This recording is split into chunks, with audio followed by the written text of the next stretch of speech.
본인이 직접 돌파할 생각이 전혀 없어 보이고 중앙일보와 정진석이 또다시 대변을 하고 있다는 게 문제입니다. 특검이나 특검보를 단 한 번도 본 적이 없다고 합니다. 그리고 모든 수사 자료는 윤석열과 한동훈이 이름이라는 거예요. 한마디로 이 둘이 다 했다라는 거죠. 자, 이건 이꼬르 위헌이고 위법이라는 겁니다. 박근혜가 시켰다고 진술하라는 내용인데요. 완전히 이거는 위중교사 및 회유를 했다라는 건데 이건 회유가 아니에요. 그냥 위중교사라고 보면 될 것 같아요. 한마디로 윤석열이 범죄를 저질렀다라는 거예요. 반갑습니다. 자유민주주의 빵식입니다. 오늘 5월 4일 화요일이고요. 자, 오늘은 아침부터 비가 내리고 있습니다. 여러분들 우산 잘 챙기셨죠? 자, 내일은 저의 날입니다. 어린이날인데 죄송합니다. 자, 우리 아들이 4살이라서 옷이라도 한번 사줘야겠습니다. 장난감은 여동생 집에서 물려받은 것들이 많이 있기 때문에 별 의미가 없다라고 생각해서 그냥 옷을 한 벌 사주기로 결심을 했는데 잘 생각한 건지 모르겠습니다. 자, 내일은 내일이고 오늘은 오늘입니다. 오늘도 심차게 한번 달려보도록 하겠습니다. 자, 여러분, 지금 대한민국의 체제 자체가 무너지고 있는 그런 상황에서 정권을 되찾는 방법이 너무나 희한한 쪽으로 흘러가고 있다라고 생각해서 매우 안타깝습니다. 우리 부모를 억울하게 감옥을 보낸 그런 사람을 지지해야 하는 너무나도 황당한 상황이 벌어지고 있는 가운데 그나마 팩트들이 하나 둘씩 나오면서 보수 원로들과 그동안 특정 인물을 찬양했던 보수 유튜브가 정신을 차리고 있는 반면에 아직까지도 독자를 현혹시키는 그런 방송을 하면서 버팅기고 있는 그런 유튜버들도 있습니다. 천벌을 받을 것이라고 생각을 하고 있고요. 아무리 우리가 살아가면서 이권이 중요하다라고 하지만 국가가 이 모양 이 꼴이 되는데도 불구하고 자신의 이익을 위해서 독자에게 진실된 소식을 전하지 않고 시간이 지나서 나는 모르는 이야기야. 난 몰랐어 그때는. 이제부터 잘하면 되지. 이런 거는 아니라고 생각합니다. 자, 어제 윤석열이 입장을 밝혔는데요. 정말 더 이상 할 말이 없어집니다, 여러분. 윤석열이 직접 입장 표명을 한 것이 아니라 홍석현의 중앙일보가 대신해서 기사를 써줬습니다. 제목은 당연히 여기 보시다시피 윤석열이 말한 것처럼 5월 등판설 도는 윤석열, 박근혜 대통령 탄핵 책임론엔 뭘 책임지라는 거냐? 이래놓고 기사 내용을 보면 윤석열과 소통하고 있는 한 인사가 대신 말을 해주고 있다라는 거예요. 뭘 책임을 지는 거냐고요? 자, 그럼 지금부터 책임을 져야 할 것을 알려드리도록 하겠습니다. 자, 일단 이 정도가 되니까 윤석열 쪽도 다급해지는 듯 보이고 이대로 밀고 나갈 수 없는 분위기다 보니까 이번에도 윤석열이 직접 입장을 표명한 것이 아니라 중앙일보에서 대신 해주고 있는데 솔직히 말씀드리면 윤석열 입장도 지금 뭘 할 수가 없을 것으로 보이는데 팩트들이 하나 둘씩 나오고 있는 데서 윤석열 입장도 굉장히 난처할 거라고 보입니다. 할 말이 당연히 없겠죠. 자, 한번 끝까지 한번 시청해 보시면 정말 충격적인 일들이 많이 이 영상에 담아져 있습니다. 자, 우선 김용판 국민의힘 의원의 이 국정원 댓글 수사 사과 요구에는 당 안에 여러 의견이 있을 수도 있다. 이렇게 하는 건 대부분 아주 살짝 인정하는 척 하면서 박근혜 전 대통령 탄핵 문제에 대해서는 아주 단호하게 내가 뭘 책임져야 하냐, 사과할 일인지도 모르겠다라고 윤석열이 직접 한 게 아니라 이번에도 그렇게 하더라. 한마디로 김용판의 폭로는 팩트니까 이 사람은 달래면서 반대 세력들과의 분열을 획책하고 있다라고 보고 있고요. 자, 여기서부터가 굉장히 중요하고 충격적입니다. 여러분들이 매우 헛갈려 하시는 부분인데요. 당시 윤석열은 수사팀장으로서 최순실 특검팀 파견 검사로 직무를 수행했을 뿐이며 박 전 대통령 탄핵은 국회에서 표결한 것이고 헌재에서 결정을 한 거다. 윤석열을 비호하고 있는 정진석은 사법체계에서 주어진 역할만 했을 뿐이다라고 윤석열을 싸고 들고 있습니다. 자, 우선 본인이 직접 돌파할 생각이 전혀 없어 보이고 중앙일보와 정진석이 또다시 대변을 하고 있다는 게 문제입니다. 하나하나 짚어보자고요, 여러분. 자, 아니 지금 누가 윤석열에게 당시 국회에서 탄핵을 가결할 때 찬성을 했다라고 문제 제기하는 겁니까? 아니면 헌재 판결에서 윤석열을 헌법재판관으로서 탄핵을 결정했다라고 시비를 거는 겁니까? 아니잖아요.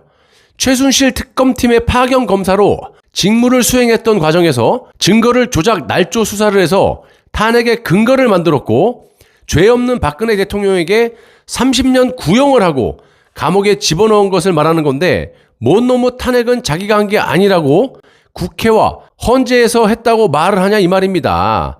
본질에서 벗어나도 한참 벗어난 해명이지 않습니까? 그것도 지금까지 단 한 번이라도 본인이 직접 자신있게 소신을 말한 적이 없고 조중동과 주변 친구들이 대변을 하고 있지 않습니까? 자, 이런 식으로 이 선량한 국민들을 호도하니까 일부 국민들은 아직도 윤석열은 국회의원도 아니었고 헌법재판관도 아니었고 단지 수사팀의 검사로서 수사만 했으니까 탄핵에 책임이 없다라고 믿고 또 넋 빠진 보수 원로부터 지식인들, 국회의원, 보수 유튜버들이 지금까지도 그럴싸하게 프레임을 씌워서 방송을 하다 보니까 선량한 국민들이 속을 수밖에 없다라는 겁니다. 자, 보수의 원로라고 하면요, 무지한 국민들과 초선 의원들이 잘못된 방향으로 갔을 때 이를 바로잡아주는 것이 원로들이 할 몫인데 본인들이 앞장서서 선동을 해가지고 선량한 국민들을 이상한 쪽으로 끌고 가는 게 아주 어처구니가 없다라는 겁니다. 자, 그리고 몇 가지 팩트를 좀 말씀드려 드릴 듯한데요. 굉장히 충격적입니다. 집중해서 좀 들어주시기 부탁드리겠습니다. 자, 일단 보수 유튜브에서 가장 많이 떠도는 말 중에 윤석열이 수사를 안 했다. 최순실 것만 조금 수사했을 뿐이다. 이렇게 얘기를 하고 있는데 이 말은 거의 모든 수사를 박영수 특검이 했다. 이런 말이거든요. 자, 그런데 이것도 정확한 팩트가 아닙니다. 이경재 변호사 아시죠? 당시 최순실 변호를 맡았던 변호사인데 이분의 책에도 나오고 요즘 뜨고 있는 우종창 기자의 책에도 나와 있는 내용입니다. 자, 또한 당시 최순실 변호를 맡았던 이경재 변호사의 증언이기도 합니다. 특검법에 따르면 수사는 박영수 특검과 특검보 4명이 하게 돼 있고요. 나머지는 조력자에 불과한데 특검이나 특검보를 단 한 번도 본 적이 없다라고 합니다. 그리고 모든 수사 자료는 윤석열과 한동훈이 이름이라는 거예요. 한마디로 이 둘이 다 했다라는 거죠. 자, 이건 이꼬루 위헌이고 위법이라는 겁니다. 불법 특검으로 실제로 헌법 소원까지 했었던 그런 일이고요. 여러분, 이런 증거와 증언이 있는데 윤석열이 아무것도 안 했다라고 이렇게 우겨서는 안 된다는 겁니다. 자, 또 충격적인 팩트를 소개시켜드리면 문영표 당시 보건복지부 장관에게 윤석열이 박근혜가 시켰다고 진술하라는 내용인데요. 완전히 이거는 위중교사 및 회유를 했다라는 건데 이건 회유가 아니에요. 그냥 위중교사라고 보면 될 것 같아요.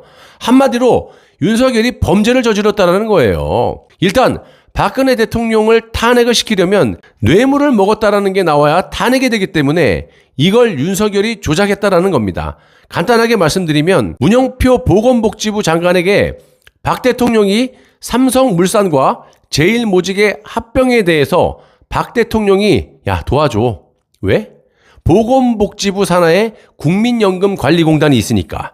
이 공단이 주주잖아요. 자, 그래서 박근혜 대통령이 문영표 장관에게 도와주라고 지시를 하고 문영표 장관이 공단에 지시를 해서 삼성물산과 제일모직의 합병이 돼서 그로 인해서 이재용이 승계하는데 유리해졌고 그 대가로 박근혜 대통령이 삼성의 뇌물을 받았다. 이런 식으로 윤석열이 꾸며댔다라는 겁니다. 왜?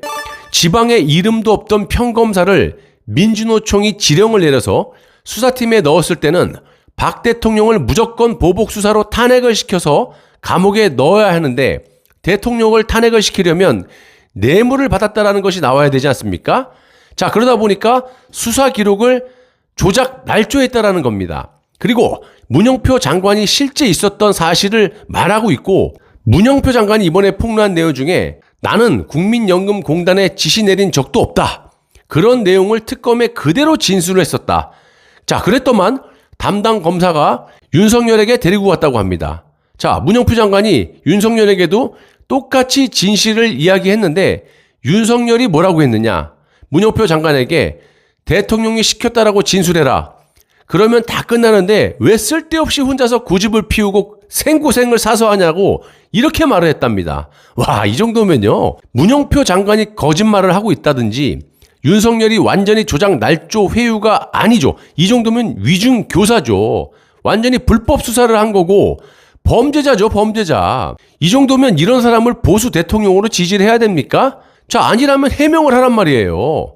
자, 이런 식으로 이명박, 박근혜의 보수 인사를 역사상 최대 200명을 감옥에 집어넣은 거 아닙니까? 누가? 윤석열이. 자, 그 중에서 살아남은 사람이 현 국민의힘 김용판 의원 아닙니까? 제가 며칠 다뤘잖아요. 자, 하나 둘씩 폭로가 나오고 있지 않습니까? 자, 그리고 박용수 특검이나 4명의 특검보도 아니고 보조 수사관인 윤석열에게 데리고 갑니까? 이건 윤석열이 특검의 총괄 지휘자였다라는 걸 증명하는 거 아닙니까? 왜냐? 보조 수사관은 공소할 권리가 없는데 왜 윤석열에게 데리고 갑니까? 박용수 특검이나 4명의 특검보로 데리고 가야죠. 상식적으로 이렇게까지 윤석열이 했기 때문에 그 충성심으로 문재인이 아무런 경력도 없는 지방의 평검사를 서울중앙지검장으로 수직 상승 진급을 시켜준 것이고, 중앙지검장에 앉힌 또 다른 이유는 나머지 이명박, 박근혜 200여 명의 보수 인사를 감옥에 싹 다 집어넣으라는 것이고, 윤석열은 감사합니다, 충성을 다하겠습니다 이러고 실제로 싹 다 조작 날조 수사를 해서 다 집어넣은 거 아닙니까? 역대 최고입니다, 최고. 전두환도 이러지 않았어요. 노무현도 그러지 않았고, 김대중도 그러지 않았고, 김영삼도 그러지 않았어요. 당연히 이명박도 이 정도는 아니었고, 기껏 해봐야 몇 명. 야, 근데 200명? 박근혜 대통령은 말할 것도 없죠. 공약으로 정치 보복 안 하겠다고 했기 때문에 단 한 명도 는 적이 없죠. 여길 보시면 민노총 세력이 윤석열을 임명했다는 것도 객관적인 팩트입니다. 자, 박 대통령에 대한 고발장을 처음으로 접수했던 투기자본 감시센터, 여기는 민주노총의 핵심 단체로서 여기 보시면 어떤 단체인지를 여러분들이 알 수가 있을 겁니다. 한일 군사협정 체결을 중단하라 이러면서 박근혜 대통령 특검의 최동욱과 윤석열을 포함하라고 지령을 내립니다. 아니, 실명을 대놓고 성명을 발표하면서 지령을 내릴 정도면 장난이 아닌 거 아닙니까? 자, 이 시점이 2016년 11월 22일인데요. 이때는 국회 탄핵이 가결되기 전입니다. 자, 이를 문재인 세력이 즉각 반영해서 윤석열을 특검팀에 집어넣은 거고요. 자, 여기서도 문제점이 있습니다. 외부 단체가 국회가 추천하고 대통령이 임명하는 그런 특검에 대해서 저런 식으로 실명을 거론하고 그걸 그대로 이행하는 게 말이나 됩니까? 또 윤석열이 특이한 것이 박근혜 정부 때 좌천이 됐던 지방 평검사인데, 보통 이런 식이면 변호사를 개업하기 마련인데 좌천이 되고도 사직도 안 하고 지방에 남아서 끝내는 최동욱과 함께 국정원을 과장 왜곡 수사해서 파괴시키기도 했습니다. 자, 이건 국민의힘 김용판 의원의 폭로 내용이기도 하고요. 전부 팩트잖아요. 자, 한마디로 최동욱과 윤석열을 수사팀에 꼽아 넣으려는 것은 박 대통령에게 좌천당한 사람들이기 때문에 이들에게 보복 수사라라고 투입시킨 거로 봐야 되는 거 아닙니까? 실제로 국회와 문재인 세력 그리고 박영수 특검은 그대로 임명을 했고 보복을 확실히 했습니다. 보복을 할 만한 사람들을 특검에 임명하면 되는 겁니까?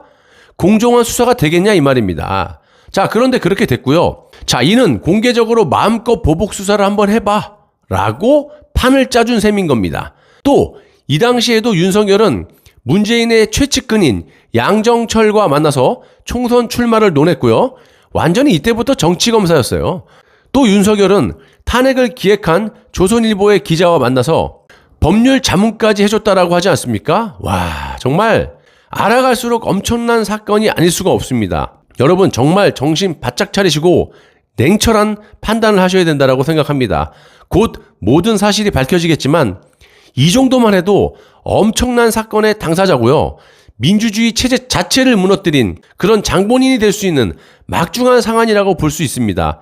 저 역시 조금 더 공부를 해서 여러분들께 진실이 뭔지를 하나하나 말씀드리도록 하겠습니다. 자, 보수 유튜버, 아직까지 무슨 미련이 있어서 그러는지 모르겠지만 이런 어마어마한 짓을 한 사람을 대통령으로 추대하려고 부단히 노력을 하고 있고 팬클럽까지 만들고 있죠. 자, 이런 사실들이 드러나니까 한 발 살짝 빼면서 윤석열은 박 대통령에게 유감을 표하고 이게 유감으로 될 상황입니까? 정말 정신 좀 차리시길 바라고요. 요즘 보시면요, 저도 최재형 감사원장 굉장히 좋아하는 편인데 벌써부터 아무런 검증도 없이 은근슬쩍 윤석열에서 최재형 감사원장으로 갈아타는 모습도 보입니다. 최재형 감사원장은 아무런 액션도 하지 않고 있는데 말입니다. 제발 우리 냉철하게 판단을 해보자고요. 저 역시 최재형 감사원장이 좋은 분이라고 여러 번 말씀드렸고요. 알고 있습니다. 하지만 감사원장이라는 자리가 뭡니까? 상식적으로 여러분이 문재인이라면 나를 감사하는 감사원장 자리에 적이 될 만한 사람을 임명했겠습니까? 큰 틀로 봤을 때는 윤석열도 비슷한 상황에 지금까지 오게 된 겁니다. 윤석열과 최재형 감사원장님이 비슷한 현상이 벌어질 수도 있다는 겁니다. 오해하지 마시고요. 검증을 통해서 우리가 지지를 해야 한다는 겁니다. 맨날 당하고 후회하고 이런 식으로 악순환의 세월을 자꾸 보내면 되겠습니까? 우리 모두 냉정하게 냉철하게 생각하셨으면 좋겠다는 생각이 들고 있고요. 여러분들을 믿습니다. 저는. 감사합니다.